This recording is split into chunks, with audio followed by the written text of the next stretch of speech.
நல்லா இருக்கீங்களா? சந்தோஷமாக இருக்கீங்களா? துக்கமாக இருக்கீங்களா? இல்லை. சிரிச்சிட்டு இருக்கீங்களா? சந்தோஷம். துக்கம் சந்தோஷமாய் மாறணும். ஆண்டவர் மாற்றுவார். அதான் நம்முடைய வாழ்க்கையில் நம்ம ஆண்டவருக்கு முன்னாடி வந்து இருக்கிற பொழுது நம்முடைய உள்ளத்தை யார் புரிந்து கொள்ளுகிறார்களோ இல்லையோ, யார் புரிஞ்சுக்கிறா? ஆண்டவர் புரிந்து கொள்ளுவார். எனவே நம்முடைய நம்ம யாருமே ஆண்டோட சன்னதியில் வெறுங்கையோடு போவது இல்லை. Praise the Lord. ஹல்லேலூயா. அன்புக்குரியவர்களே, நாம் எல்லாருக்குமே உறவுகள் ரொம்ப ரொம்ப முக்கியமானது. அப்படி தானே? எல்லாரும் பெற்றோர்கள் பிள்ளைகளோடு, பிள்ளைகள் பெற்றோர்களோடு, கணவன் மனைவியோடு, நண்பர்களோடு, இப்படி எல்லா மனிதரும் இந்த உலகத்தில் உறவுகளோடு வாழ்ந்து கொண்டிருக்கிறோம். நமக்கு பிடித்த உறவுகள் நம்மை விட்டு போனால் எப்படி இருக்கும்? அப்பாடா போய் தொலைஞ்சாண்டா சாமி, ஏண்டா இவன் வந்தான், அப்படி இருப்போமா? நமக்கு பிடிக்காத ஒருவேளை உறவுகளாக கூட இருக்கலாம். சிலர்லாம் வீட்டுக்கு வந்துட்டு, எப்போங்க போகிறீங்க, நல்லா இருக்கீங்களா, வீட்லேயும் நீங்கள் இல்லாமல் வீடு கஷ்டமாக இருக்கு, சீக்கிரம் போய் தொலைடா அப்படின்ற மாதிரிலாம் சொல்லுவோம் நாம். ஆனால் பிடித்த உறவுகள் நம்மை விட்டு போகிறது நமக்கு கஷ்டமாக இருக்கும். அன்புக்குரியவர்களே, நமக்கு மட்டும், மனிதர்களுக்கு மட்டுமல்ல, அந்த உறவு என்பது கடவுளும் நம்மோடு உறவோடு இருக்க விரும்புகிறார். கடவுளும் நமக்கு அருகில் இருக்க ஆசைப்படுகிறார். அவருடைய பிள்ளைகளாக இருக்கிற நாமும் இறை உறவில் இருக்க அவரும் விரும்புகிறார். குறிப்பாக நம்ம திருச்சபை நம்ம கொடுக்கிற மிகப்பெரிய ஒரு அழைப்பு, தூய ஆவியோடு இணைந்து வாழுங்கள். பவுல் மீண்டும் மீண்டும் சொல்கிற வார்த்தை, ஆவியில் இணைந்திருங்க, ஆவியில் நிறைந்திருங்க என்று சொல்லுகிற பொழுது, நாம் பரிசுத்த ஆவியோடு உறவு கொண்டு வாழணும். நாம் தூய ஆவியை நேசிக்கணும். ஏன் பரிசுத்த ஆவியோடு உள்ள உறவில் வளரணும் அப்படின்னா, அந்த தூய ஆவியானவர் தான் நம்மளை என்ன செய்கிறாரு? கடவுளோடு உறவிலே வளர செய்கின்றவர் பரிசுத்த ஆவியானவர். சொல்லார் இல்லையா?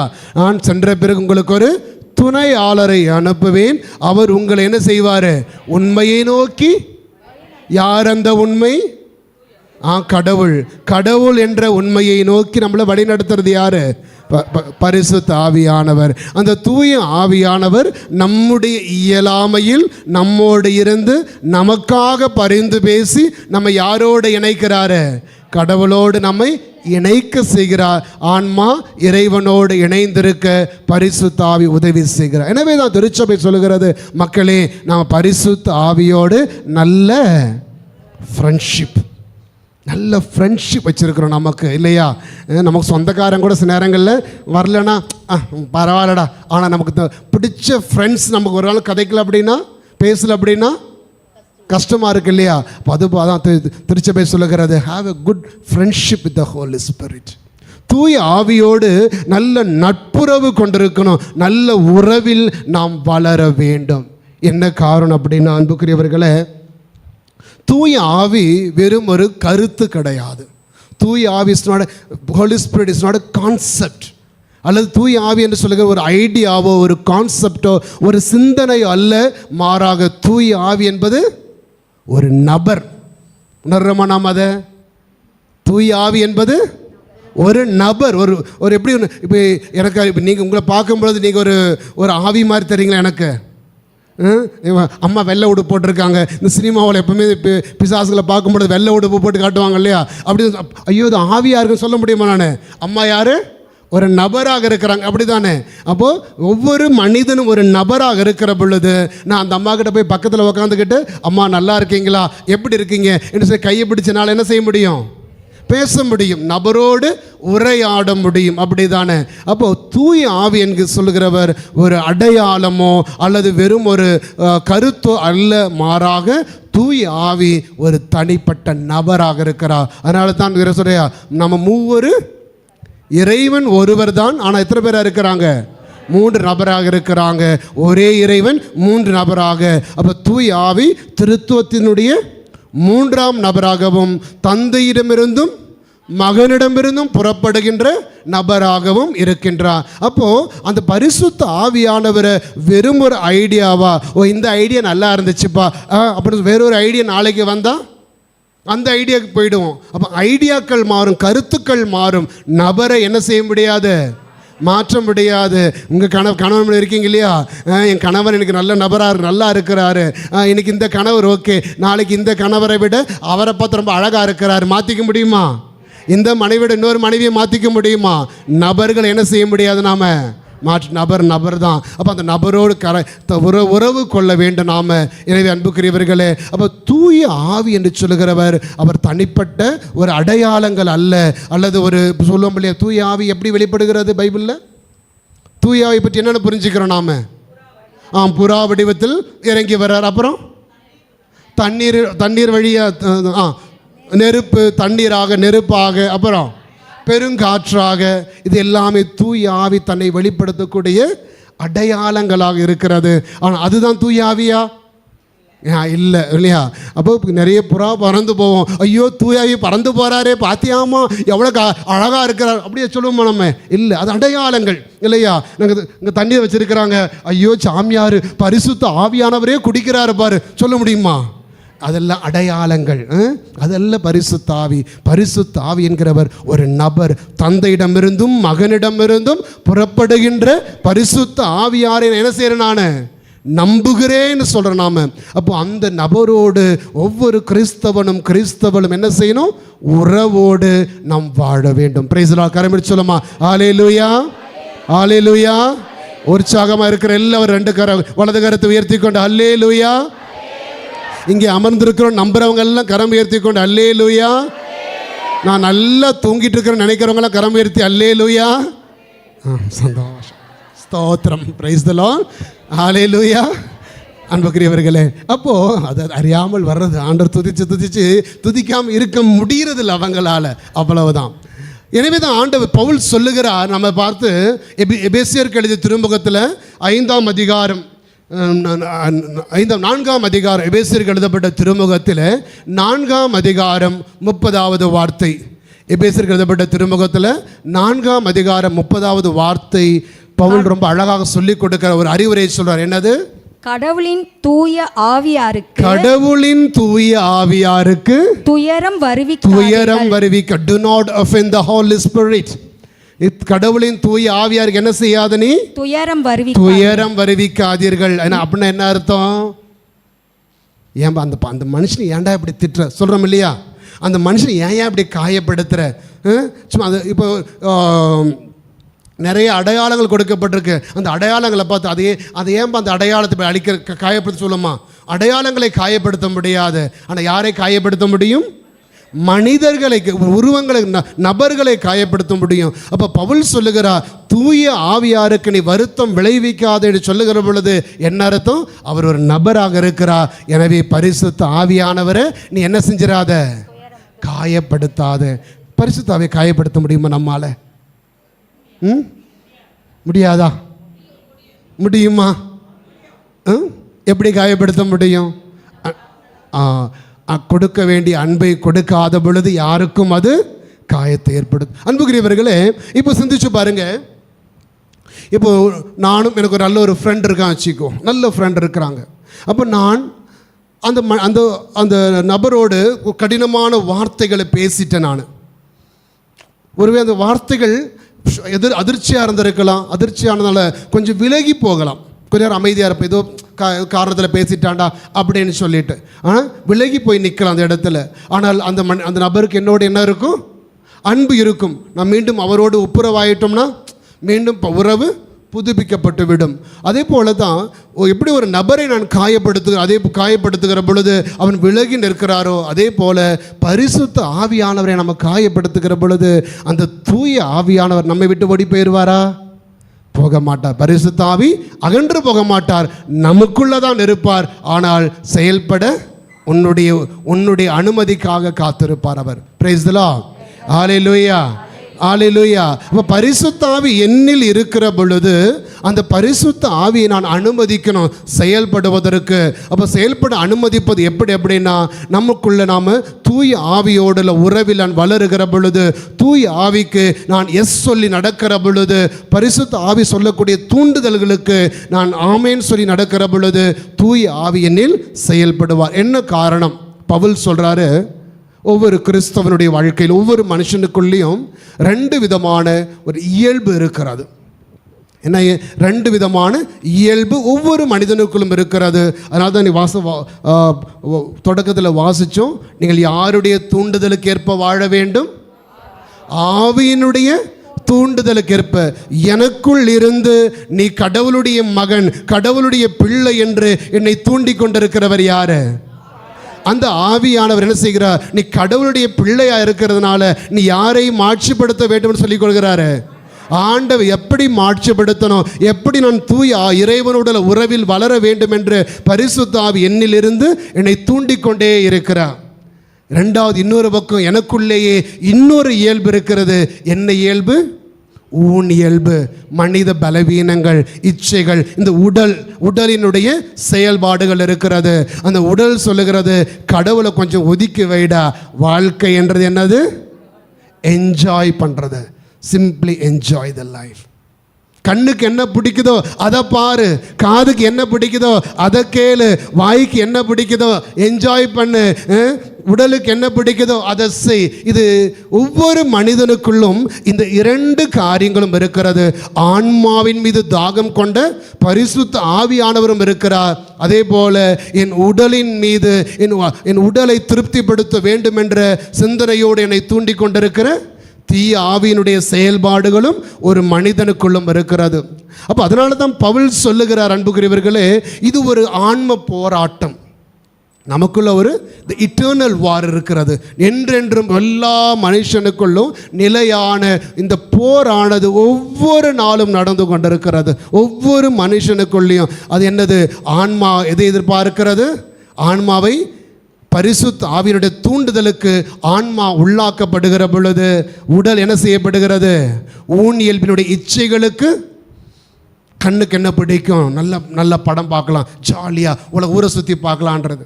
எதுக்கு ஆன்மா சொல்லும்? டேய் ஞாயிற்றுக்கிழமைடா கோவிலுக்கு போ, பரிசுத்த ஆவி சொல்லுவார். அப்போது சாத்தான் ஊன் இயல்பினுடைய கண்ணுடைய ஆசை சொல்லும். என்னது?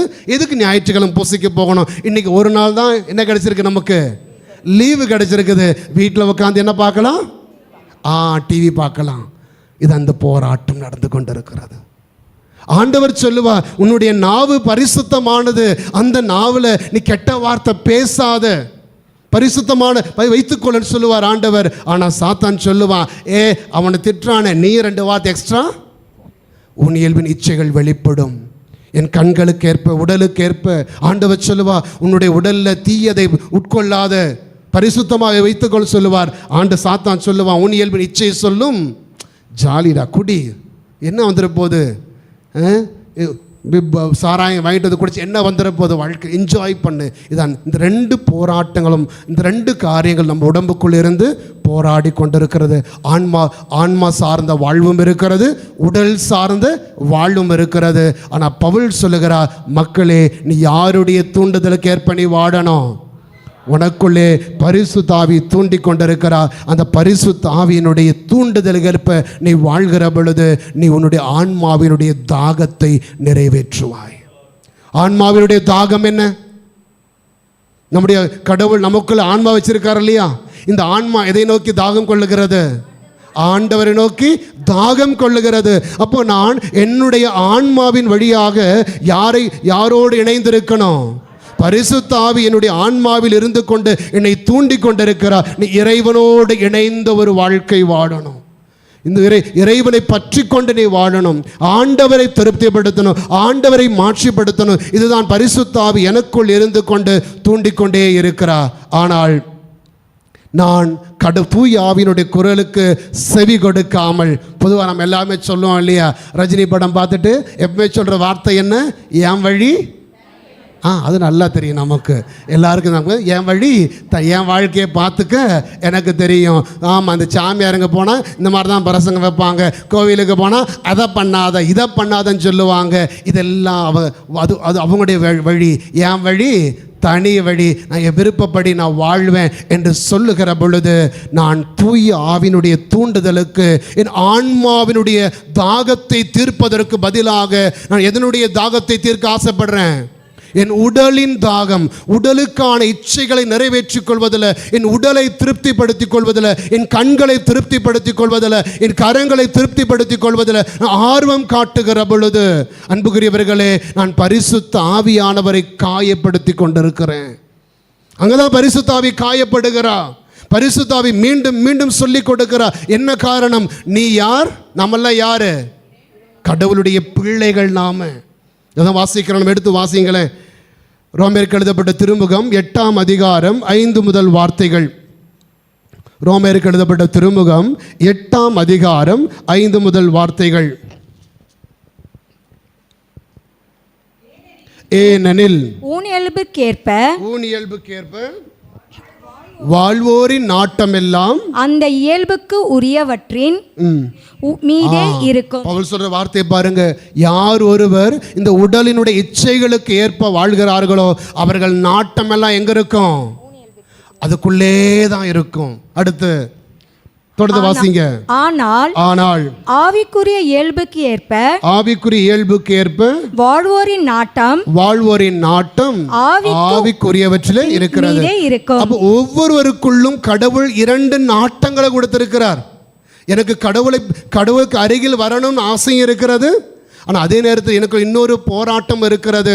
இன்னைக்கு ஞாயிற்றுக்கிழமை பூசைக்கு போகலன்னா என்ன வந்துட போகுது? இன்னைக்கு ஜெபமாலை சொல்லனா என்ன வந்துட போகுது? சாயங்காலம் குடும்ப ஜெபமாலை நேரம் 7:30 மணி ஆயிடுச்சு. அப்பா சொல்கிறாரு எல்லாம் வாங்க உட்காந்து ஜெபமாலை சொல்லுவோன்னு சொல்கிறோம். அப்போ தான் பையன் சொல்கிறான், அப்பா இப்போ தான் என்ன RCB கிரிக்கெட் விளையாட போகிறாங்க, எனக்கு எது முக்கியம்? என்னுடைய ஆன்மாவின் நாட்டம் என்பது குடும்ப ஜெபமாக இருக்கிறது. ஆனால் உடலின் நாட்டம் என்னவா இருக்கிறது? IPL பார்க்கணும், அதுவாக இருக்கிறது. அப்போ இதில் யாருக்கு நான் முன்னுரிமை கொடுக்கிறேன்? நான் IPLக்கு முன்னுரிமை கொடுக்கிற பொழுது பரிசுத்த ஆவியானவர் கண்ணீரோடு ஒதுங்கி போறார் அந்த இடத்துல. அவரால் தூண்ட மட்டும்தான் முடியும். பரிசுத்த ஆவி என்னை அடிமைப்படுத்த விரும்புறதில்லை.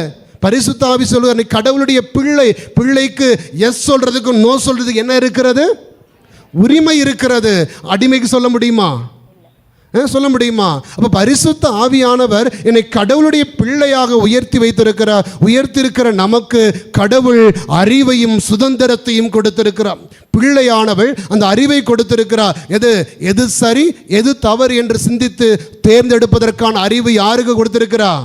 கடவுள் பிள்ளைகளுக்கு கொடுத்திருக்கிறார். அப்ப பிள்ளையா இருக்கிற நாம பரிசுத்த ஆவியானவர் என் பெற்றோர் வழியாக, என் தாய் தகப்பன் வழியாக, இது ஜெபம் நேரம்பா, நான் ஜெபத்தில் உட்காருவோம் என்று சொல்லுகிற பொழுது, ஆமாம் எனக்கு ஜெபமெல்லாம் பிடிக்காது, எனக்கு IPL தான் பார்க்கணும் என்று சொல்லுகிற பொழுது பரிசுத்த ஆவியானவர் ஒரு குச்சி பெரம்பு எடுத்துட்டு வந்து ஓங்கி அடி கொடுப்பாரா? பின்னாடி ஜெபம் உட்கார்றான்னு சொல்லுவாரா?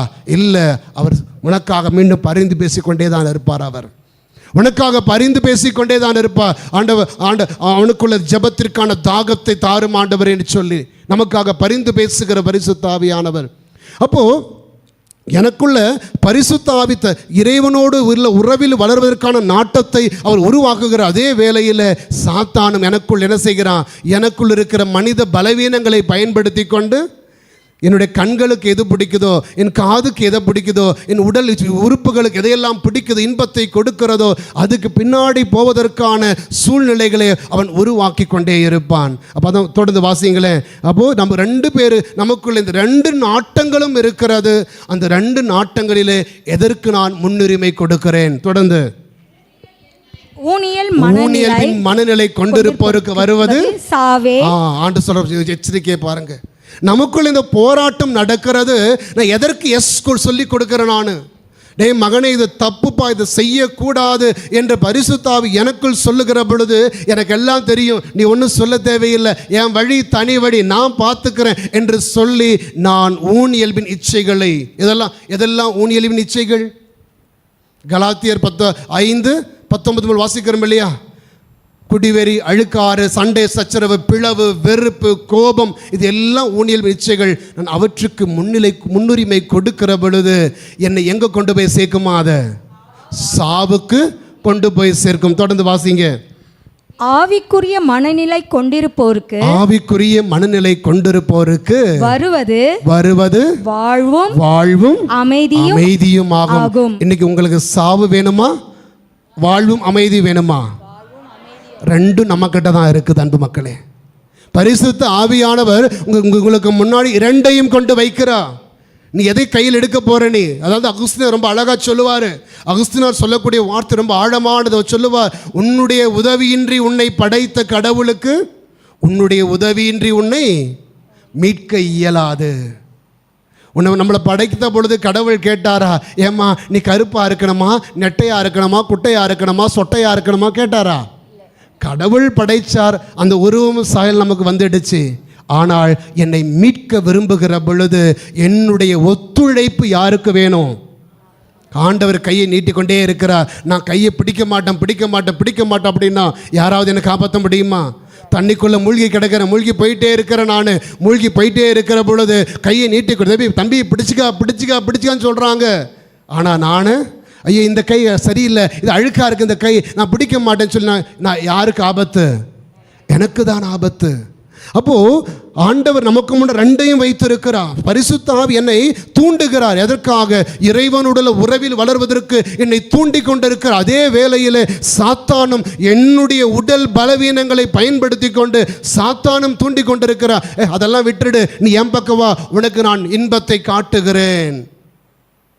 என்னுடைய தீர்மானம். ஒரு ஆங்கிலத்தில் ஒரு நல்ல ஒரு நாடகம் இருக்கிறது.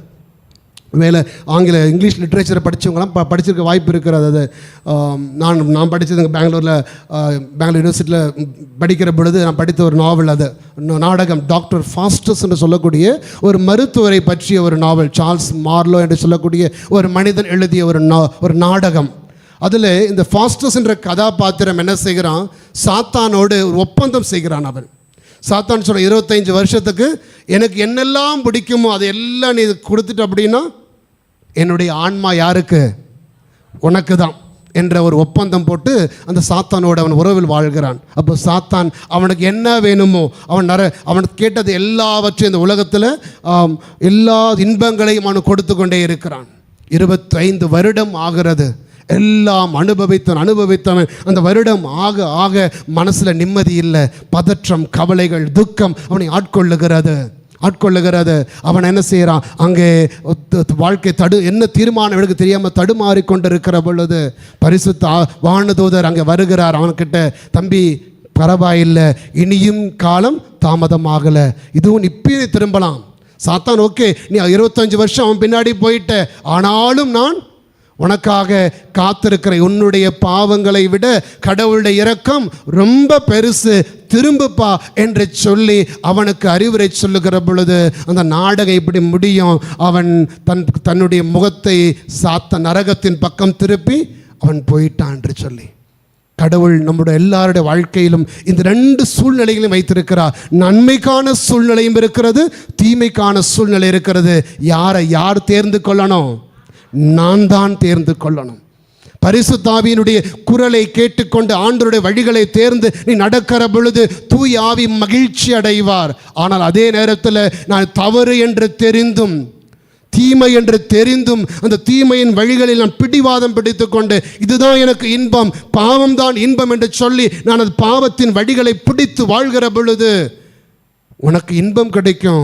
உடலுக்கு இன்பம் இருக்கிறது, கண்களுக்கு இன்பம் இருக்கிறது. அது ஆன்மாவுக்கு இன்பம் அல்ல. அது உனக்குள் இருக்கிற பரிசுத்த ஆவியானவரை காயப்படுத்துகிறது, கண்ணீர் விட வைக்கிறது. எடுத்து வாசிங்களேன். எரேமியா புத்தகம் 15ஆம் அதிகாரம் 13 எரேமியா புத்தகம் 13:17. எரேமியா புத்தகத்தில் 13ஆம் அதிகாரம் 17வது வார்த்தை. ஆனால் நீங்கள் இதற்கு செவி கொடுக்காவிட்டால். யாருக்கு செவி கொடுக்காவிட்டால்? கடவுளுடைய ஆவியானவருக்கு நீ செவி கொடுக்காவிட்டால் உங்கள் செருக்கை முன்னிட்டு என் உள்ளம் மறைவில் அழும் அழுகை மிகுதியால் கண்களிலிருந்து கண்ணீர் வழிந்தோடு ஒரு நபர் அழுவார். யார் அந்த நபர்?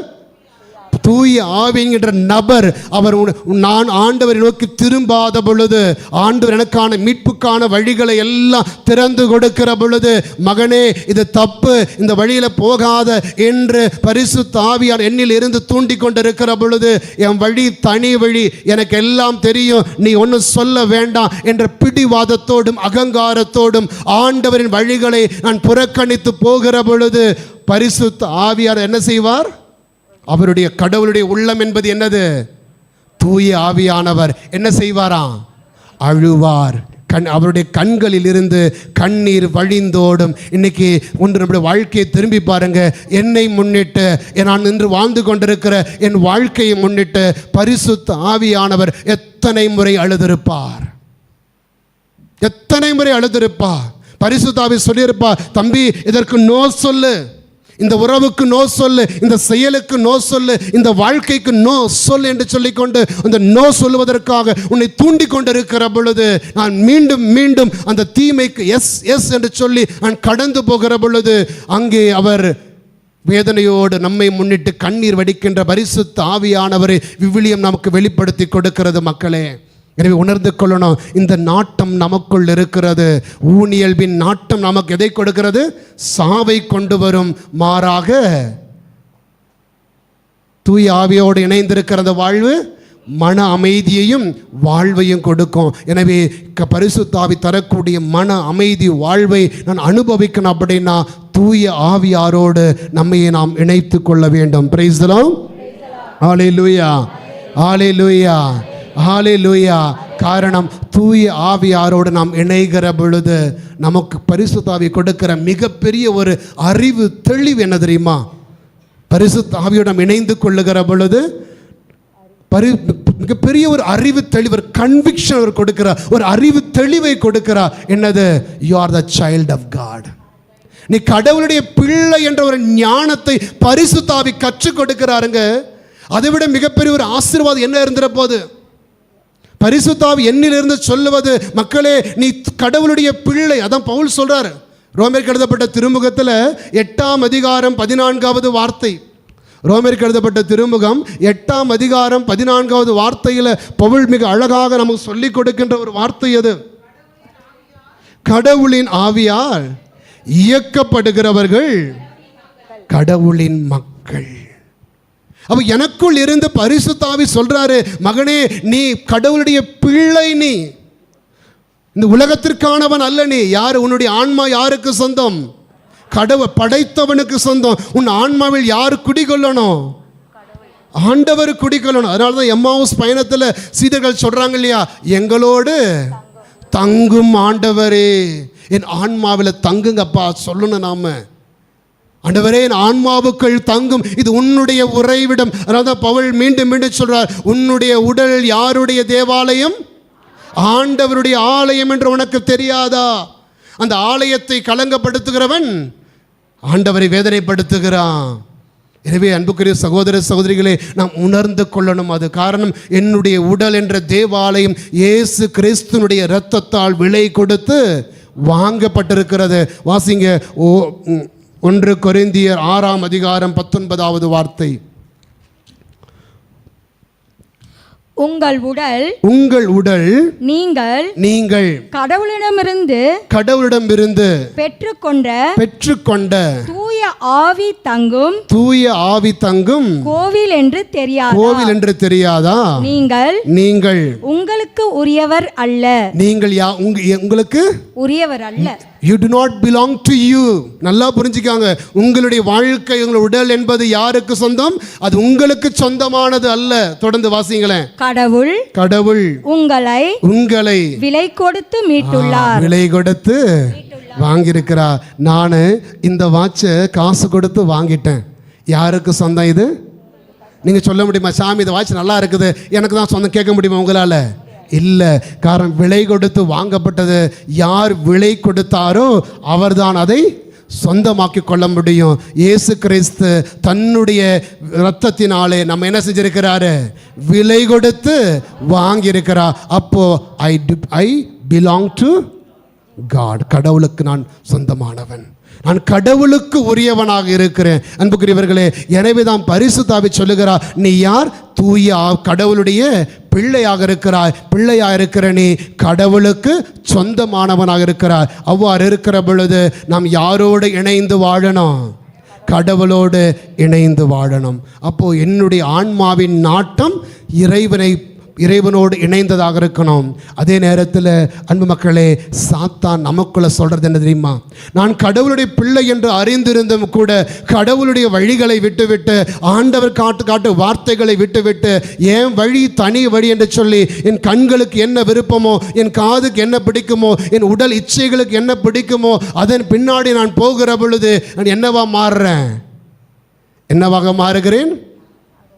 ரோமருக்கு எழுதப்பட்ட ரோமரில் யோவான் நற்செய்தி 8ஆம் அதிகாரம் 34 முதல் வார்த்தைகள். தூய ஆவின் தூண்டுதலுக்கு ஏற்ப வாழாமல் என் உடலின் நாட்டங்களுக்கு ஏற்ப நான் வாழ்கிற பொழுது நான் என்னவா மாறுறேன்? யோவான் நற்செய்தி 8ஆம் அதிகாரம் 34 முதல். அதற்கு இயேசு பாவம் செய்யும் யாவரும் பாவத்திற்கு என்ன வார்த்தை பாருங்க? பாவத்திற்கு அடிமைகள். அப்போ நான் தூய ஆவியினுடைய தூண்டுதலுக்கு ஏற்ப வாழ்கிற பொழுது என்னவா மாறுறேன்? பிள்ளையா மாறுறேன். தூய ஆவின் தூண்டுதலுக்கு ஏற்ப வாழ்கிற பொழுது நான் கடவுளின் பிள்ளையாக மாறுகிறேன். அதே நேரத்தில் உடலினுடைய நாட்டங்களுக்கு என்னை விட்டு கொடுத்து போகிற பொழுது நான் என்னவா மாறுறேன்? அடிமையாக மாறுகிறேன். அடிமை சுயமா சிந்திக்க முடியுமா? சுயமா செயல்பட முடியுமா? அவன் என்ன சொல்லுகிறானோ அதற்கேற்ப மட்டும்தான் நம்மால் வாழ்ந்து விட முடியும். அன்புக்குரியவர்களே, இறைவன் விரும்புவது நாம் பிள்ளைகளாக இருக்க வேண்டுமே தவிர என்னவாக அல்ல, அடிமைகளாக இருப்பதற்கு அல்ல. Praise the Lord. ஹல்லேலூயா. அடிமையாக இருக்கிற எல்லாரும் கரம் உயர்த்தி அல்லேலூயா சொல்லுங்க பார்ப்போம். சந்தோஷம். பிள்ளையா இருக்கிறவங்க எல்லாம் உயர்த்தி கொண்டு அல்லேலூயா, அல்லேலூயா, பிரைஸ் தி லார்ட், ஹல்லேலூயா, ஹல்லேலூயா. அன்புக்குரியவர்களே, அடிமையாக இருக்கிற என்ன பிரச்சனை தெரியுமா? அடிமையாக மாறுகிற பொழுது என்ன சிக்கல் தெரியுமா? வாழ்க்கையில் பவுல் ரொம்ப அழகாக சொல்லி கொடுக்கிறார் நமக்கு. ரோமருக்கு எழுதப்பட்ட திருமுகத்தில் 7ஆம் அதிகாரம் 14 முதல் வார்த்தைகளில் ஒரு மனிதன் பாவத்திற்கு அடிமையாக மாறுகிற பொழுது அவன் வாழ்க்கையில் வரக்கூடிய மிகப்பெரிய ஒரு ஆபத்து என்ன? திருச்சட்டம் ஆவிக்குரியது என்பது நமக்கு தெரியும். ஆமா. ஆனால் நான் ஊனியல்பினன் பாவத்திற்கு அடிமையாக விற்கப்பட்டவன். ஆம். ஏனெனில் நான் செய்வது என்னவென்று எனக்கே தெரிவதில்லை. பாவத்திற்கு யார் ஒருத்தன் அடிமையாக மாறுகிறானோ அவன் சுயமா எதையும் செய்ய முடியாது. அவன் யாருடைய கட்டுப்பாட்டுக்கு போயிடுறான்? சாத்தானுடைய கட்டுப்பாட்டுக்குள்ள அவன் போயிடுறான். அந்த பாவத்தை விட்டு விடணும்னு ரொம்ப ஆசைப்படுவான். சிலரெல்லாம் சொல்லுவாங்க, ஃபாதர் இதை விட்டு விடணும் ஆசையாக இருக்குது, இந்த குடி பழக்கத்தை விட்டு விடணும் ஆசையாக இருக்குது, இந்த சூதாட்டத்தை இப்போ இந்தியாவில் பெருசாக போயிட்டு இருக்கு இல்லையா, எங்கே இருக்க ஜங்கல் ரம்மி, ஆன்லைன் ரம்மி கேம்லாம் இருக்குது இல்லையா, விளம்பரம் பண்ணுவாங்க இல்லையா, ரம்மி விளையாடனா அவனுக்கு என்ன கிடைக்கும்? பணம் நிறைய கிடைக்கும். கடைசியில் அவன் கோடியாக சம்பாதிப்பான், இவன் இருக்கிறது எல்லாம் இழந்துட்டு ரோட்டில் வந்து நிற்பான். காரணம் என்ன? அடிமையாயிட்டான். அவனை சுயமாக சிந்திக்க முடியல. நான் இழந்து கொண்டிருக்கிறேன் என்பதை கூட சிந்திக்க முடியல அவங்களால. சிந்திச்சு பாருங்க. இப்போ எங்கிட்ட ஒரு 100 ரூபா இருக்குது அப்படின்னா ஒரு 10 ரூபா பொருள் வாங்கிட்டேன், பாக்கி எவ்வளோ இருக்கும்? எங்கிட்ட தெரியுது 90 ரூபா இருக்குது, மீதி 10 ரூபா போயிடுச்சு. அந்த அறிவு நமக்கு இருக்குது. ஆனால் அடிமையாக மாறுகிறவனுக்கு நான் என்ன இழந்து கொண்டிருக்கிறேன் என்பதை உணரக்கூடிய ஞானம் இல்லாமல் போய்விடுகிறது. பலருடைய வாழ்க்கையில் அப்படி தான் இருக்குது. குடிச்சு வீட்டுக்கு வருகிற பொழுது என்னுடைய குடும்பம் தேய்ந்து கொண்டிருக்கிறது, என் குடும்பம் நரகத்துக்கு போய் கொண்டிருக்கிறேன், குடும்ப வாழ்க்கை நாசமாய் கொண்டிருக்கிறது என்பதை உணரக்கூடிய ஞானம் இல்லாமல் போயிடுது. சண்டை போட்டு கணவன் மனைவி 2 பேரும் பிரிந்து கிடக்கிற பொழுது பிள்ளைகள் பாதிக்கப்படுறாங்கன்ற ஞானம் இல்லாமல் போய்விடுறது. அந்த இடத்துல பெற்றோர் சொல்றதை நான் எதுக்கு கேட்கணும், என் வழி தனி வழின்னு சொல்லிக்கிட்டு இளம் பிள்ளைகள் போதைக்கும் தீமைக்கும் அடிமையாகி போகிற பொழுது அவங்க வாழ்க்கை இழந்து கொண்டிருக்கிறாங்க என்பதை உணரக்கூடிய ஞானம் இல்லாமல் போய்விடுகிறது. அடிமை என்ன செய்ய முடியறதில்லை, ஞானத்தோடு சிந்திக்க முடிவது கிடையாது மக்களே. ஞானத்தோடு சிந்திக்க முடிவது இல்லை. எனவேதான் பவுல் சொல்றாரு, இதோ பாவத்திற்கு அடிமையாக விற்கப்பட்டிருக்கிறேன். நான் தீமைக்கு இடம் கொடுக்கிற பொழுது அந்த பாவம் என்னை அடிமையாக மாற்றி இருக்கிறது. அதனால் என்ன செய்ய முடியும்? என்னால நல்லது எதுவென்று தெரிந்தும் நன்மை செய்ய முடிவது கிடையாது. தொடர்ந்து வாசிங்க. எதை செய்ய விரும்புகிறேனோ, எதை செய்ய விரும்புகிறேனோ அதை நான் செய்வதில்லை. அதை நான் என்ன செய்யறதில்லை? செய்ய விரும்ப முடியறதில்லை. விருப்பம் இல்லாம இல்லை, எனக்கு நல்லது செய்ய ஆசையாக இருக்கிறது. என் அப்பாவை மதிக்கணும்னு ஆசையாக இருக்குது, அம்மாவை மதிக்கணும்னு ஆசையாக இருக்கிறது, கணவன் அன்பு செய்யணும் ஆசையாக இருக்குது, மனைவி அன்பு செய்யணும் ஆசையாக இருக்குது, தினமும் வேலைக்கு போகணும் ஆசையாக இருக்குது, நன்மை செய்ய ஆசை இருக்குது எனக்கு. ஆனால் நான் சுமந்து கொண்டிருக்கிற பாவம் என்னை அதை செய்ய விடுவது கிடையாது. தொடர்ந்து. எதை வெறுக்கிறேனோ, எதை வெறுக்கிறேனோ அதையே செய்கிறேன், அதையே செய்து விடுகிறேன். விபச்சாரம் செய்யக்கூடாதுன்னு ஆசைப்படுறேன் ஃபாதர், ஆனால் நான் அறியாமலே அந்த வழியில் போய் விழுந்துடுறேன். என் மனைவி விட்டுட்டு வேறு ஒருத்தி கூட போகக்கூடாதுன்னு ஆசைப்படுறேன், என் மனைவிக்கு பிரமாணிக்கமாக இருக்கணும்னு ஆசைப்படுறேன். ஆனால் அவள் இந்த பக்கம் ஃபோன் பண்ணுகிற பொழுது அந்த குரலில் மயங்கி நான் அப்படியே போயிடுறேன் ஃபாதர். தவறான ஒரு தீமைகளில் விழுந்து போகிறோம். குடிவெறி, சூதாட்டம், அழுக்காறு, சண்டை, சச்சரவு, கோபம். என் மனைவி கிட்ட சண்டை போடக்கூட ஆசைப்படுறேன், திட்டக்கூட ஆசைப்படுறேன் நான். ஆனால் அவள் சின்ன சின்ன தவறுகள் செய்கிறது கூட நான் அப்படி பயங்கரமாக கோவப்படுறேன், வெறுக்கிறேன். சாமி, எத்தனையோ பேர் சொல்கிற கேள்விப்பட்டிருக்கிறோம். அப்போ என்ன காரணம்? நான் ஒரு பாவத்துக்கு அடிமையாக இருக்கிற பொழுது நான் யாருடைய கண்ட்ரோலில் இருக்கிறேன்? ரிமோட் யாருக்கிட்ட இருக்கிறது? சாத்தானிடம் இருக்கிறது. அவன் என்னை கட்டுப்படுத்தி கொண்டிருக்கிறான். அதான் பவுல் சொல்லுகிறா, நல்லது செய்யணும்னு எனக்கு ஆசை இருக்குது, தினமும் கோவிலுக்கு போகணும்னு ஆசையாக இருக்குது, ஜெபமாலை சொல்ல வேண்டும் ஆசையாக இருக்குது, இறை வார்த்தை எடுத்து வாசிக்கணும் ஆசையாக இருக்குது, உறவுகளை அன்பு செய்ய வேண்டும் என்று ஆசையாக இருக்குது. ஆனால் முடியறதில்லை. காரணம், நான் சுமந்து கொண்டிருக்கிற அந்த பாவத்தினுடைய அடிமைத்தனங்கள். முதல் இப்போ உணர்ந்து கொள்ள, நாம் ஒவ்வொரு மனிதனுக்குள்ளும் நம்மை அடிமைப்படுத்த டாமினேட் செய்யக்கூடிய ஒரு பாவ செயல் இருக்கும். சாத்தான் நம்முடைய வாழ்க்கையை தூண்டக்கூடிய, பாவத்தை நோக்கி வழிநடத்தக்கூடிய சில டாமினேட்டிங் சின். எல்லாருக்கும் தலையான பாவங்கள் எத்தனை? 7 இல்லையா? 7 பாவமும் வாழ்க்கையில் இருக்க வேண்டும் என்று கட்டாயம் கிடையாது. இந்த 7 பாவங்களும் எனக்குள் இருக்க வேண்டும் என்று கட்டாயம் கிடையாது. ஏதாவது ஒரு பாவம் இருக்கும். ஒருவேளை சிலருக்கு கோபம் அதிகமாக இருக்கலாம், சிலருக்கு காமம் அதிகமாக இருக்கலாம், சிலருக்கு பேராசை அதிகமாக இருக்கும், சிலருக்கு உணவு பிரியம் அதிகமாக இருக்கலாம், சோம்பல் அதிகமாக இருக்கலாம். ஏதாவது ஒரு பாவம் என்னிலே டாமினேட்டிங் சின்னாக இருக்கலாம். அந்த இடத்துல எனக்குள்ளே தலை மேலோங்கி இருக்கக்கூடிய ஒரு பாவம் இருக்கும். அதை கண்டுபிடிக்கணும். முதல்ல நான் எனக்குள்ளே டாமினேட்டிங்காக இருக்கிற பாவம் எது? எந்த பாவச் செயல் என்னை அடிமைப்படுத்தியிருக்கிறது? கோபமா, வெறுப்பா, பகையா, காமமா, அல்லது பேராசையா, எது சோம்பலா, எது என்னை அடிமைப்படுத்தி கொண்டிருக்கிறது? நான் கண்டுபிடிக்கணும். அந்த பகையை, எதிராளியை முதல்ல கண்டுபிடிச்சாதான் நான் யார்கிட்ட சண்டை போட வேண்டும் என்று எனக்கு தெரியும். Price the Lord. Hallelujah, hallelujah, hallelujah, ஹல்லேலூயா.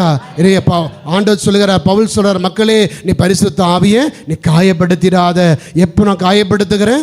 உடலின் நாட்டங்களுக்கு இடம் கொடுத்து பாவத்தின் வழிகளிலே போகிற பொழுது நான் தூய ஆவியை காயப்படுத்துகிறேன். அங்கே கடவுளுடைய பிள்ளை என்பதற்கு பதிலாக பாவத்தின் அடிமையாக மாறுகிற பொழுது நான் உணரணும், அடிமையாக இருக்கிறவன் ஒரு பொழுதும் தனக்கு பிடித்த மாதிரி வாழ்ந்து விட முடியாது. தலைவன் என்ன சொல்லுகிறானோ அவன் சொல்கிறபடி மட்டும்தான் வாழ முடியும். அதான் பவுல் சொல்கிறார், நல்லது செய்ய வேண்டும் என்ற ஆர்வம் எனக்குள்ள இருக்கிறது, ஆனால் என்னால் என்ன செய்ய முடியல? நல்லது என்னால் செய்ய முடியல. Praise the Lord.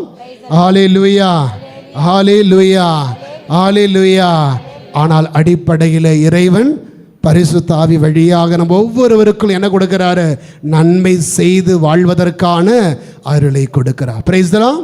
ஹல்லேலூயா. கரமிட்டு சொல்லுமா, ஹல்லேலூயா. தூங்கிட்டு இருக்கோம், கை உயர்த்தி கொண்டு அல்லேலூயா, அல்லேலூயா, இயேசுவுக்கே புகழ். கரங்களை அசைத்து கொண்டு அல்லேலூயா, அல்லேலூயா. அடுத்து உங்கள் முகத்தை பார்த்து சிரிச்சுக்கிட்டு ஒரு அல்லேலூயா. சரிங்களேன், சிலர்லாம் பார்த்து நாசமாக போன்ற மாதிரி இருக்குது. என்னுடைய முகத்தினுடைய கடவுள் கொஞ்சம் மிகப்பெரிய அழகு என்னது? நம்முடைய ஸ்மைல் தான். அதை அடுத்து கொடுக்குற நாம் கோபத்தை கொடுப்பதல்ல, சிரிப்பை கொடுக்கிற நாம. அன்புக்குரியவர்களே, அப்போ ஆண்டவர் நம்ம கொடுத்திருக்கிற மிகப்பெரிய ஒரு கொடை உள்ளத்திலே நன்மை உள்ளவர்களாக வாழ்வது. எங்கெல்லாம் நன்மை இருக்கிறதோ அங்கெல்லாம் பரிசுத்த ஆவி செயல்படுகிறார். எங்கெல்லாம் அன்பு இருக்கிறதோ பரிசுத்த ஆவி செயல்படுறார். எங்கெல்லாம் மகிழ்ச்சி இருக்குதோ பரிசுத்த ஆவி செயல்படுறார். எங்கெல்லாம் நற்செயல்கள் வெளிப்படுகிறதோ பரிசுத்த ஆவி செயல்படுகிறார். எங்கெல்லாம் பகைமையும் வெறுப்பும் கோபம் இருக்கிறதோ அங்கெல்லாம் யார் செயல்படுறான்? சாத்தான் செயல்படுகிறார். அடிப்படையிலே இறைவன் என்னை படைத்திருப்பது அவருடைய நன்மைகளை உள்ளத்திலே சுமந்து வாழ்வதற்காகத்தான். அதனால தான் காயினை பார்த்து கடவுள் சொன்னார் இல்லையா, தன் சகோதரன் கோபத்தினால ஒரு முக வாட்டத்தோடு காயின் இருந்த பொழுது காயினை பார்த்து கடவுள் சொன்ன வார்த்தை என்ன? நீ நல்லது செய்தால் உயர்வடைவாய் அல்லவா? நீ ஏன் தாழ்ந்து போயிருக்கிற? இன்னைக்கு ஏன் துக்கத்தோடு இருக்கிற? நீ துக்கத்தோடு இருக்க வேண்டும் நான் விரும்பல. கடவுளுடைய நான் உன்னை படைத்திருப்பதும் நான் உன்னை அழைத்திருப்பதும் துக்கத்தில் வாழ்வதற்கு அல்ல, கண்ணீரோடு வாழ்வதற்கு அல்ல, மகிழ்ச்சியோடு இருப்பதற்கு. அந்த மகிழ்ச்சிக்கான வழி என்னது? காயினை பார்த்து சொல்லிக் கொடுக்கிறா, நீ அடுத்தவனுக்கு நல்லது செய்டா. நீ நல்லது செய்தால் உயர்வடைவாய் அல்லவா? நல்லது செய்யாவிட்டால் பாவம் உன் மீது வேட்கை கொண்டு உன் வாசலில் வந்து படுத்து கிடக்கும். தொடக்க நூல் 4:7 ஆண்டு சொல்ற வார்த்தை. ஏன் அப்படி விழுந்து போறோம் நாம? அதான் பவுல் நமக்கு ஆண்டு சொல்ற வார்த்தை வாசிக்கிற நாம். அன்புக்குரியவர்களே, அப்ப நான் கடவுள் அடிப்படையில் நம்மை படைத்திருப்பது அவர் நன்மை உள்ளவராக இருப்பது போல நாமும் நன்மை உள்ளவர்களாக வாழ்வதற்காகத்தான். அதனால தான் ஆண்டவர் சொல்லார் இல்லையா, என் தந்தை நிறை உள்ளவராக இருப்பது போல நீங்களும் என்னவா இருக்கணும்? தந்தையை போல பிள்ளைகளா இருக்கணும். அதான் தமிழ் பண்பாடில் மரபில் ஒரு பழமொழி சொன்னாங்க இல்லையா, தாயை போல நூலை போல. அப்போ நாமெல்லாம் யாரை போல இருக்கணும்? கடவுளை போல நன்மை உள்ளவர்களாக இருக்க வேண்டும் என்பதுதான் கடவுளுடைய திட்டம். அதான் பவுல் சொல்கிறார். அன்புக்குரியவர்களே, எபேசிய திருமுகத்தில் 2ஆம் அதிகாரம் 10வது வார்த்தை. எபேசிய திருமுகம் 2ஆம் அதிகாரம் 10வது வார்த்தை. ஏனெனில் நாம் கடவுளின் கை வேலைப்பாடு. கடவுளுடைய கைவேலை, கடவுளால் படைக்கப்பட்டவங்க நாம. கடவுளுடைய கை வேலைப்பாடா நாம் இருக்கிறோம். எதற்காக? தொடர்ந்து வாசிங்க. நற்செயல்கள் புரிவதற்கு என்றே கிறிஸ்து இயேசு வழியாய் படைக்கப்பட்டிருக்கிறோம். இவ்வாறு நற்செயல்கள் புரிந்து வாழும்படி கடவுள் முன்கூட்டியே ஏற்பாடு செய்திருக்கிறார். பிரைஸ் தி லார்ட், ஹalleluya. பரிசுத்த ஆவி நம்மில் செயல்படுவதற்கு ஒரே வழிதான். நாம் கடவுள் எதற்காக என்னை படைத்தாரோ அதற்கு ஏற்ப நான் வாழ்கிற பொழுது என்னிலே பரிசுத்த ஆவி என்ன செயல்படுவா? ஆர்வத்தோடு செயல்பட்டு கொண்டே இருப்பா. எதற்காக படைக்கப்பட்டிருக்கிறோம்? கடவுள் நற்செயல்கள் நிறைந்தவராய் இருப்பது போல பிள்ளைகளாக இருக்கிற நாமும் நற்செயல்கள் புரிந்து வாழ்கிற பொழுது அந்த நற்செயல் என்பது யாருக்கு பொருத்தமா, யாருக்கு தேவையானதாக இருக்கணும்? எனக்கு எது நல்லதாக இருக்கோ அதை நான் செய்கிறேன். அப்படியா? அவகிட்ட பேசாமல் இருக்குது எனக்கு நல்லதாக இருக்குது, அதனால நற்செயலா? அவளுக்கு கொடுக்க வேண்டிய பணத்தை நம்ம 1000 ரூபா கொடுக்கணும், அவளுக்கு கொடுக்காம அப்படியே வச்சுக்கிறது எனக்கு நல்லது தான், அப்படி தானே? அது நற்செயலாயிடுமா? என்னுடைய நற்செயல் என்பது அடுத்தவர்களுக்கு நன்மை பயக்கக்கூடியதாக இருக்கணும். எனக்கு எது நன்மை பயக்கும் என்பது அல்ல, நன்றாக புரிந்துக்கணும். இறைவன் எதிர்பார்த்த நற்செயல் என்பது எனக்கு எது சந்தோஷத்தை கொடுக்கும், எது எனக்கு நல்லதாக இருக்கிறது, எது எனக்கு தேவையாக இருக்குது, என்னுடைய தேவையில் அல்ல நான் நற்செயலை காண வேண்டியது. நற்செயல் என்பது அடுத்தவர்களுக்கு எது நன்மையாக மாறுகிறதோ அதுதான் நற்செயல். அதான் நற்செயலாக இருக்கிறது. எங்கள் அண்ணன் கூட பேசாமல் நற்செயலாக இருக்கலாம், எனக்கு நல்லதாக இருக்கலாம். அவன் வீட்டுக்கு போகாமல் இருக்கிறது எனக்கு நல்லதாக இருக்கலாம், ஆண்டவருக்கு நல்லதா? அது ஆண்டவர் விருப்பம் உள்ளது அல்ல. அப்போது நற்செயல் என்பது எப்படி நாம் புரிந்து கொள்ளணும்?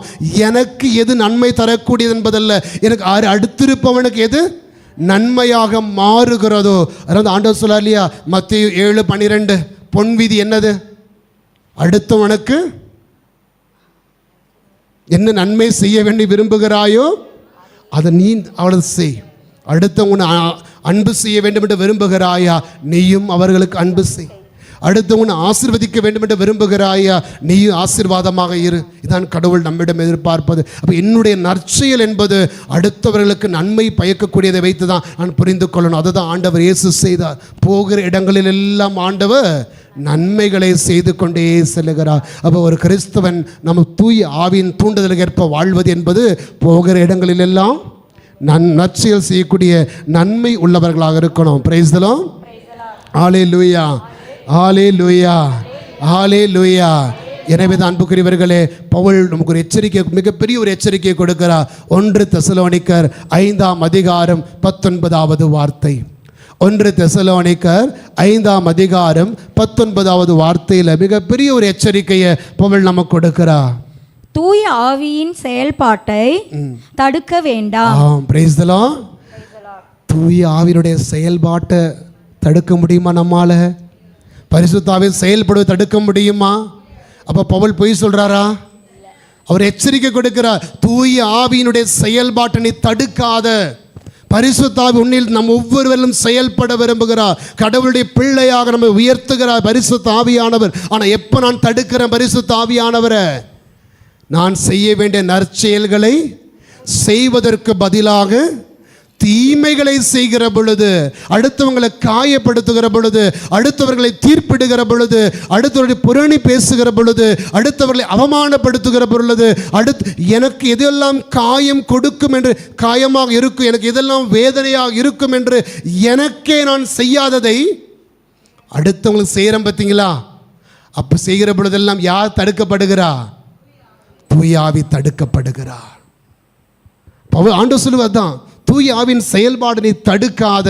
அப்போ பரிசுத்த ஆவியானவர் நம்மில் வந்து நம் ஒவ்வொருவரையும் ஆண்டவருக்கு நெருக்கமாக மாற்றிக்கொண்டு நம் ஆண்டவருடைய பிள்ளைகளாக ஆண்டவரை தம்முடைய செயல்களால் மாட்சிப்படுத்தக்கூடிய பிள்ளைகளாக நாம் வாழ வேண்டும் என்று இறைவன் விரும்புகிறார். அவ்வாறெனில் எப்படி நானும் அடுத்தவர்களுக்கு நன்மைகளை செய்யக்கூடியவனாக மாறுகிற பொழுது பரிசுத்த ஆவியானவர் என்னிலே தூண்டி எழுப்பப்பட்டு கொண்டே இருக்கிறார். Praise the Lord. Hallelujah, hallelujah. இயேசுவுக்கே புகழ், இயேசுவுக்கே நன்றி. ஹல்லேலூயா. உங்கள் மாமியார் உங்களை ரொம்ப கொடுமைப்படுத்தி இருக்கலாம், மிக மோசமான வார்த்தைகளை சொல்லி இருக்கலாம். அப்படி இருக்கிற பொழுது அந்த மாமியாரை பார்க்கிற பொழுதெல்லாம் நீ நாசமா போன்னு சொல்லிக்கிட்டு அவங்களை வெறுத்து கொண்டிருந்தால் என்னிலே பரிசுத்த ஆவி செயல்படுவாரா? என் மாமியார் எனக்கு துரோகம் பண்ணியிருக்கிறாங்க, என்னை காயப்படுத்தியிருக்கிறாங்க, ஆனாலும் என் தாயை நேசிப்பதை போல நான் மன்னித்தவள் நேசிக்கிற பொழுது யார் செயல்படுவா? தூய ஆவி செயல்படுகிறார். என் கணவன் துரோகம் பண்ணியிருக்கிறான், உண்மைதான். என் கணவனை என்னை ஏமாற்றி இருக்கிறான், உண்மைதான். என்னை விட்டு வேறொரு பெண்ணோடு போயிருக்கிறேன், உண்மைதான் அது. ஆனாலும் நான் அவனை வெறுக்காமல் அன்பு செய்கிறேன் பார்த்தீங்களா, ஏற்றுக்கொள்றனே. அப்பொழுது யார் அங்கே செயல்படுவது? பரிசுத்த ஆவியானவர். உங்கள் புள்ள உங்களை மதிக்காமல் போயிருப்பான், உதாரி மகன் போனது போல உங்களை வெறுத்து காயப்படுத்தி இருப்பான். இவெல்லாம் ஒரு பிள்ளை, ஆண்டவரே எனக்கு ஏன் இப்படிப்பட்ட பிள்ளையை கொடுத்த நீ சபித்து கொண்டிருப்பீங்க. ஆனாலும் அந்த பிள்ளை தவறுகளை உணர்ந்து திரும்பி வருகிற பொழுது நீங்கள் அரவணைத்து ஏற்றுக்கொள்றீங்க பார்த்தீங்களா, அங்கே யார் செயல்படுகிறா? பரிசுத்த ஆவி செயல்படுகிறார். அன்பார்ந்தவர்களே, உங்களுக்கு இழைக்கப்பட்ட அநீதிகள் பெருசாக இருக்கலாம். உங்கள் சொந்தக்காரங்க சொத்து கொடுக்காமல் ஏமாற்றி இருக்கலாம், அல்லது உங்களுக்கு கிடைக்க வேண்டிய நன்மைகள் கிடைக்க விடாமல் தடுத்து இருக்கலாம். ஆனாலும் அவங்க வீட்டில் ஒரு ஃபங்க்ஷன் வரும் பொழுது அவன் கூப்பிடல என்ன, ஆனால் நான் போகிறேன் பார்த்தீங்களா, நான் போய் அவங்களுக்கு செய்ய நன்மைகளை செய்கிற பொழுது என்ன செய்கிற? அந்த யார் செயல்படுகிறா? பரிசுத்த. அதான் பவுல் சொல்லுகிறா, ரோமருக்கு எழுதப்பட்ட திருமுகம் 12ஆம் அதிகாரம் 20வது வார்த்தை. ரோமருக்கு எழுதப்பட்ட திருமுகம் 12ஆம் அதிகாரம் 20வது வார்த்தை பவுல் சொல்லி கொடுக்கிறா. நீயோ உன் எதிரி பசியா இருக்கிறான், அவனுக்கு உணவு கொடு. அவனுக்கு என்ன கொடு? உணவு.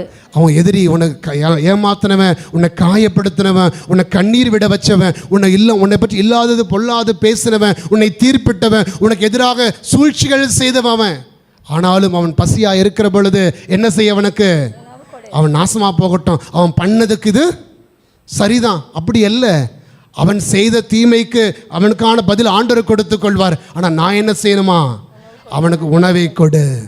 அவனுக்கு நன்மையை செய். அதான் ஆண்டவர் சொல்லுகிறார். உன் எதிரி பசியா இருக்கிற பொழுது அவனுக்கு உணவு கொடு. இரண்டாவதாம், அவன் தாகத்தோடு இருக்கிற பொழுது அவன் குடிக்க தண்ணீர் கொடு. அப்பொழுது இவ்வாறு செய்வதால் அவன் தலைமேல் எரிதழலை யார இந்த எரிதல் எதனுடைய அடையாளமாக இருக்கிறது? ஆவியான ஒரு அடையாளம். இந்த எரிதல் என்ன செய்யும்? நெருப்பு என்ன செய்யும்? எல்லாரும் சுற்றறிக்கும். அந்த தீமை செய்தவனுக்கு நன்மை நீ செய்கிற பொழுது பரிசுத்த ஆவி என்கிற நெருப்பு இறங்கி வந்து அவனை உள்ளத்தில் இருக்கிற கோபத்தை என்ன செஞ்சிடும்? சுட்டரிக்கும். இவ்வளவு துரோகம் பண்ண இவன் எனக்கு நன்மை செய்கிறானே, அப்படி இருக்குமா நான் செய்யலாமா? இதை ஆண்டவர் கேட்குற கேள்வி. அந்த இடத்துல பரிசுத்த ஆவியானவர் அந்த தீமையை சுட்டரிக்கிறார். அந்த இடத்துல நீ நன்மை செய்கிற பொழுது. அதான் வாசிக்கிறோம் ஏசாயா புத்தகம் 10ஆம் அதிகாரம் 17வது வார்த்தை. ஏசாயா புத்தகம் 10ஆம் அதிகாரம் 17வது வார்த்தை. ஆண்டவருடைய ஆவியானவர் நெருப்பாக வருவார். நெருப்பாக வந்து உன்னை சூழ்ந்திருக்கிற எல்லா முட்புதர்களையும் நெருஞ்சில்களையும் சுட்டரித்து சாம்பலாக்குவார். எப்பொழுது? பகைக்கு பதிலாக பகை செய்யாமல் பகைக்கு பதிலாக நன்மை செய்கிற பொழுது உன்னை சுற்றி இருக்கிற உங்களை சுற்றி இருக்கிற கோபம் என்கிற நெருஞ்சிலா இருக்கலாம், பகைமை வெறுப்பு எனக்கூடிய அந்த முட்புதர்களாக இருக்கலாம், அதெல்லாம் சுட்டரித்து சாம்பலாக்கி கொண்டு உங்கள் மத்தியிலே நல்ல உறவை யார் ஏற்படுத்துவா? பரிசுத்த ஆவியானவர் ஏற்படுத்துவார். எனவே அன்பு மக்களே, ஒரு பொழுதும் தூய ஆவியை செயல்பாட்டை தடுக்காதீங்க. சாத்தான் சொல்லுவான், அவன் உனக்கு எதிரி, இவன் வேண்டாம் உனக்கு, இவன் வேண்டாம், இவன் இல்லைன்னா அவனுக்கு என்ன வந்துட போகுது, அவங்க கூட பேசலான்னா என்ன வந்துட போகுது, இந்த புருஷன் இல்லைன்னா என்ன வந்துட போகுது, இந்த பிள்ளை இல்லைன்னா என்ன வந்துட போகுது, மாமனார் மாமியார் இல்லைன்னா என்ன வந்துட போகுது, இவங்க எல்லாம் எனக்கு வேண்டாமியா, இவங்க இல்லைன்னா நான் நிம்மதியாக வாழ்ந்துருவேன் என்று நினைக்கிற ஒரு மனநிலை இருக்கு இல்லையா? அது யாருடைய தூண்டுதல்? அது சாத்தானுடைய தூண்டுதல். அங்கே ஒரு பொழுதும் உங்களை சுற்றி இருக்கிற முற்புதர்களோ உங்களை சுற்றி இருக்கிற நெருஞ்சில்களோ சுட்டரிக்கப்படாது. அது இன்னும் வளர்ந்து கொண்டே இருக்கும், பகைமை வளர்ந்து கொண்டே இருக்கும். ஆனால் நான் அவர் செய்த தீமைக்கு பதிலாக நன்மை செய்கிற பொழுது அங்கே பரிசுத்த ஆவியானவர் எங்கள் சுற்றி இருக்கிற பகைமை வெறுப்பு கோபம் என்கின்ற நெருஞ்சில்களை முட்புதர்களை சுட்டரித்து சாம்பலாக்கி விடுவார் அவர். அங்கே உங்கள் உறவு மீண்டும் பரிசுத்தமாக வளரும். Praise the Lord. Hallelujah, hallelujah, hallelujah. எனவே அன்புக்குரியவர்களே, அந்த பரிசுத்த ஆவியானவர் நம்மில் இன்னும் அதிகமாக வளருவதற்கும் தூய ஆவின் அபிஷேகத்தினம் வளர்றதுக்கும் தொடக்க கால கிறிஸ்தவங்க 4 வழிமுறைகளை சொல்லி கொடுத்துருக்குறாங்க. ரொம்ப எளிதான 4 வழிமுறை. பொதுவாக குடும்பத்து பல ஏதோ பிரச்சனைன்னு வருகிற பொழுது நாம் கோயிலில் உட்காந்து ஜெபம் பண்ணியா அப்படின்னா சாமி கொஞ்ச நேரம் உட்காருவாங்க, எழுந்து போயிட முடியாது. ஆனால் அதே நேரத்தில் நீ அந்த கோயிலுக்கு போய்ட்டு ஒரு 10,000 ரூபாய் கொடு அப்படின்னா கொடுத்துருவாங்க தானே? தொடக்க கால கிறிஸ்தவர்கள் பரிசுத்த ஆவி நம்மில் வளருவதற்கு ஆவின் அபிஷேகத்தை நாம் நிலைத்திருப்பதற்கு அவங்க எங்கேயும் போய் பெரிய பெரிய காணிக்கையெல்லாம் கொடுக்க சொல்லலை. அவங்க சொன்ன 4 வழிகள் தான். திருத்தூதர் பணி 2ஆம் அதிகாரம் 42 இந்த வசனம் தான். 4 காரியங்கள் அவங்க செஞ்சாங்க. பரிசுத்த ஆவியில் வளருவதற்கும் தூய ஆவின் அபிஷேகத்தில் நிலைத்திருப்பதற்கும் அவர்கள் செய்த 4 காரியங்கள் தான். ரொம்ப எளிதான காரியங்கள், ஆனால் ரொம்ப கஷ்டமான வாழ்க்கை முறை அது.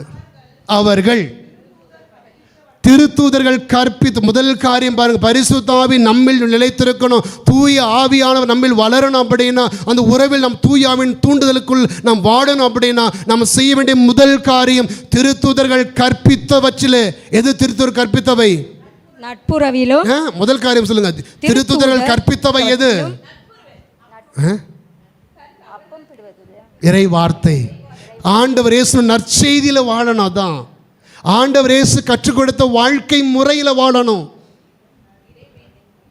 அப்போ முதல் காரியம் திருத்தூதர்கள் கற்பித்தவற்றை நிலைத்திருக்கிறாங்க. அவங்க திருத்தூதர்கள் கற்பித்த இறை வார்த்தையை உள்ளத்தில் சுமந்து வாழ்கிற பொழுது அந்த இறை வார்த்தையின் வழியாக யார் செயல்படுகிறா? தூய ஆவி செயல்படுகிறா. நான் இந்த இறை வார்த்தையை எனக்கு வேண்டான்னு சொல்லி தூக்கி தூர போடுகிற பொழுது தடுக்கப்படுவது யாரு? தடுக்கப்படுவது சாத்தானா? தூய ஆவி தடுக்கப்படுகிறா.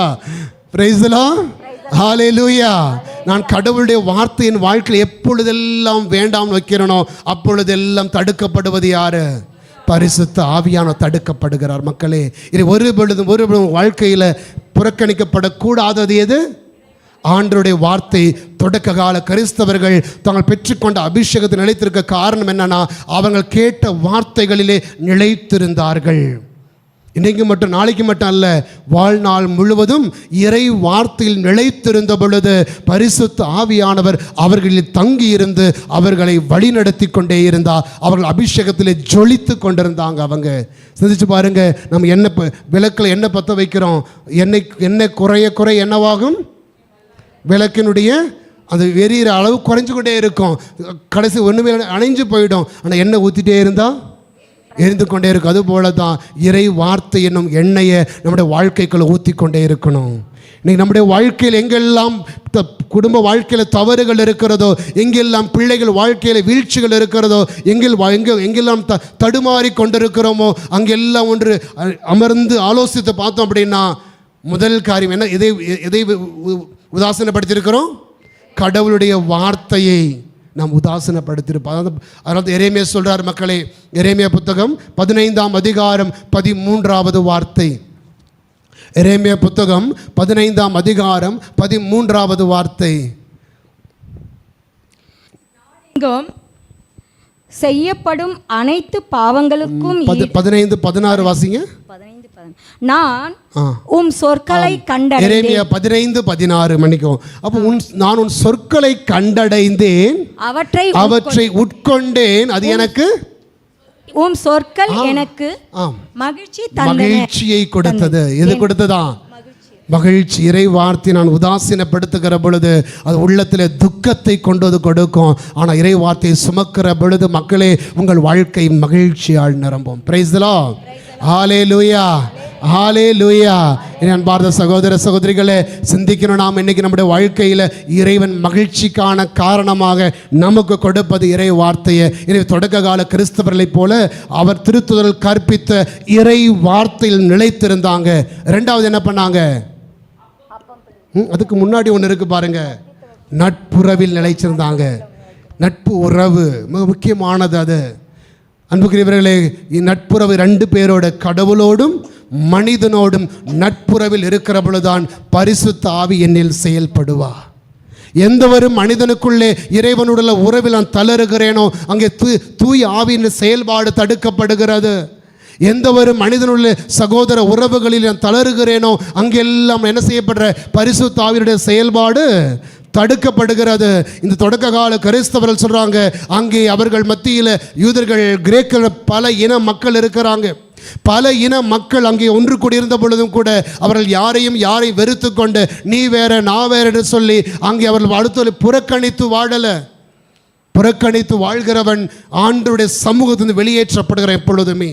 யாரெல்லாம் நட்புறவில் இல்லாமல், கடவுளோடும் மனிதனோடும் நல்ல உறவில் இல்லாமல் அடுத்தவர்களை வெறுத்து கொண்டு காயப்படுத்தி வாழ்கிறார்களோ அவர்கள் இறை ஆட்சிக்கு எதிரானவர்கள். அவர்கள் விண்ணகத்துக்கு எதிரானவங்க. அதனால வாசிக்கிறோம் இல்லையா, மத்திய நற்செய்தியில் 22ஆம் அதிகாரத்தில் ஒரு ஓமை சொல்லப்படும் நமக்கு, திருமண விருந்து ஓமை.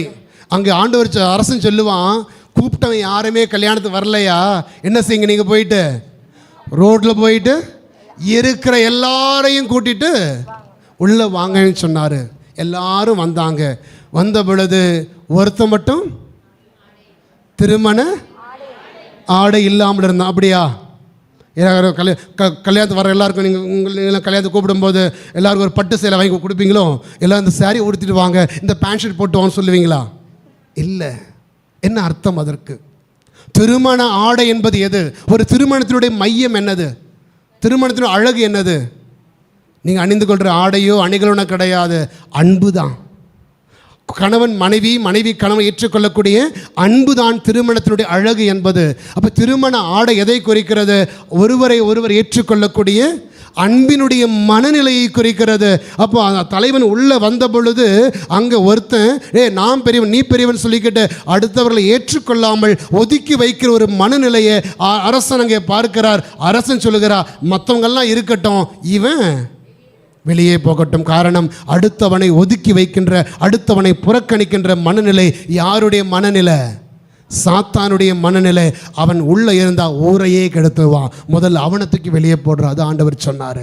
எப்பொழுதெல்லாம் நான் நட்புறவில் இல்லாமல் இருக்கிறேனோ, எப்பொழுதெல்லாம் திருமண ஆடை அணியாமல் இருக்கிறேனோ, அடுத்தவங்க எனக்கு வேண்டாம், இவளை எனக்கு பிடிக்காது, அவளை எனக்கு பிடிக்காது என்று சொல்லிக்கொண்டு அவன் தாழ்ந்தவன் உயர்ந்தவன் என்ற மனநிலையில் நாம் வாழ்கிறோமோ, அங்கெல்லாம் யாரை தடுக்கிறோம்? பரிசுத்த ஆவியானவரை நாம் தடுத்து கொண்டிருக்கிறோம். மறந்துடக்கூடாது. உன் சொந்த குடும்பத்தில் உன்னால் பரிசுத்த ஆவியை தடுக்க முடியும். உன் சொந்த வாழ்க்கையில் தூய் ஆவியை தடுக்க முடியும். உன் கணவனை புறக்கணிக்கிறாயா, மனைவியை புறக்கணிக்கிறியா, பிள்ளைகளை புறக்கணிக்கின்றாயா, மாமனார் மாமியாரை வேண்டான்னு சொல்றியா, நீ உன் வீட்டுக்குள்ளேயே பரிசுத்த ஆவியின் செயல்பாட்டை தடுத்து கொண்டிருக்கிறாய். மறந்துடாதீங்க. பரிசுத்த ஆவியை தடுத்தா உள்ள யார் வந்துடுவான்? யார் வந்துடுவான்? சாத்தான் வந்துடுவாங்க. அவன் எதுக்கு வரான்? எதுக்கு சாத்தான் வரான்? கரெக்டாக சொன்னீங்க. யோவான் 10:10, அவன் கொல்வதற்கும் அழிப்பதற்கும் திருடுவதற்கும் அன்றி வேறு எதற்கும் வர்றது கிடையாது. அப்போ தூய் ஆவியை தடுத்துட்டா உள்ள யார் வந்துட்டான்?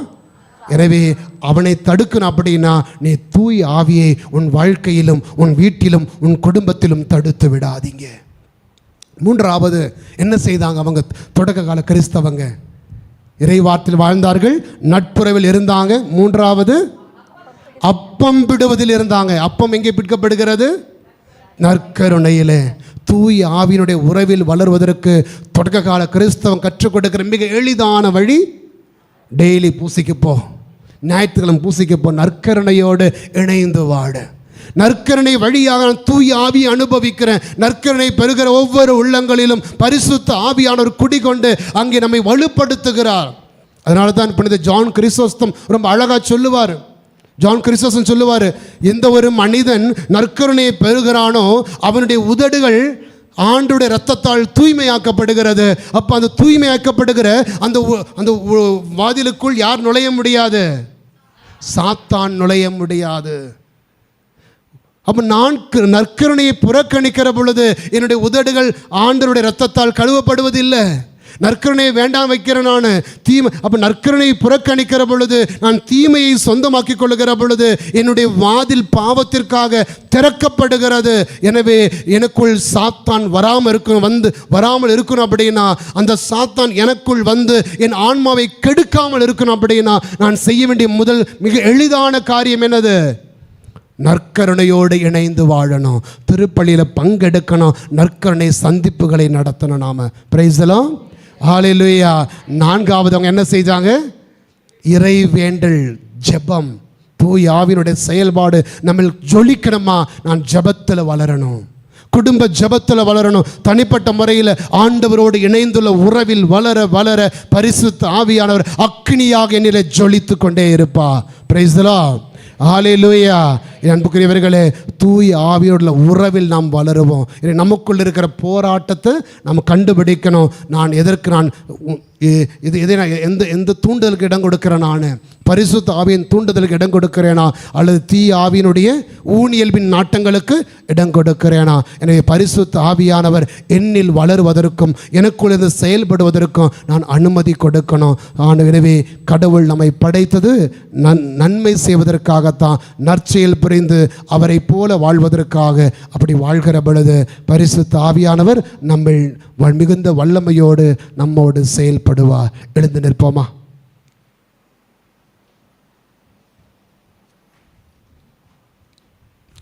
ஒரு நிமிடம் கண்களை மூடி கரங்களை நெஞ்சோடு சேர்த்து நம்முடைய வாழ்வுக்குள் நம்ம கடந்து செல்லுவோம்.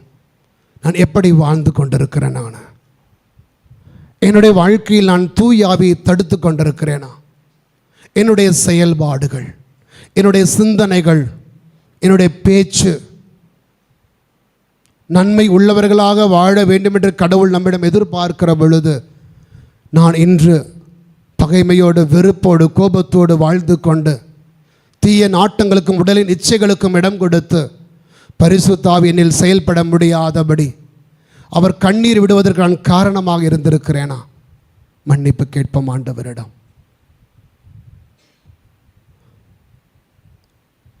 அப்பா பிதாவே, உம்மை போல நாங்களும் நன்மை உள்ளவர்களாக இருக்க வேண்டும் என்று உம்முடைய உருவத்திலும் சாயலிலும் படைத்து உம்முடைய ஆவி எங்களுக்குள் ஊதி அந்த பரிசுத்த ஆவியால் நிரப்பி இருக்கிறீரே, நன்றி அப்பா. தூய ஆவி வழியாக நாங்கள் கடவுளின் பிள்ளைகள் என்பதை இந்த ஞானத்தில் வளர்ந்து பாவத்திற்கு அடிமையாகாமல் தீமையின் வழிகளை எல்லாம் விட்டு விலகி தூய்மையிலும் நன்மையிலும் நிறைந்து வாழ்வதற்கு எங்களுக்கு அருள் தந்தருளும். ஆண்டவர் இயேசுவே, நீர் சிந்தின தூய இரத்தத்தால் எங்களை மீண்டும் மீண்டும் கழுவி தூய்மைப்படுத்தி கொண்டு நாங்கள் இன்றும் உமக்கு ஏற்புடைய நல்ல பிள்ளைகளாக தொடர்ந்து வாழ்வதற்கான இறை அருளை தந்தருளும். அன்னை மரியாளே, எங்களுக்காக வேண்டிக் கொள்ளும். அருள் நிறைந்த மரியே வாழ்க, எங்களுக்குள் ஆசீர் பெற்றவள் நீர், உம்முடைய திருவயிற்றின் கனியான இயேசுவும் ஆசீர் பெற்றவரே. புனித மரியே, இறைவனின் தாயே, பாவிகளாயிருக்கிற எங்களுக்காக பொழுதும் எங்கள் இறப்பின் வேளையிலும் வேண்டிக் கொள்ளும். ஆமேன். தந்தைக்கும் மகனுக்கும் தூய ஆவியாருக்கும் ஆட்சி உண்டாவதாக. தொடக்கத்தில் இருந்தது போல இப்பொழுதும் எப்பொழுதும் என்றென்றும் இருப்பதாக. ஆமேன்.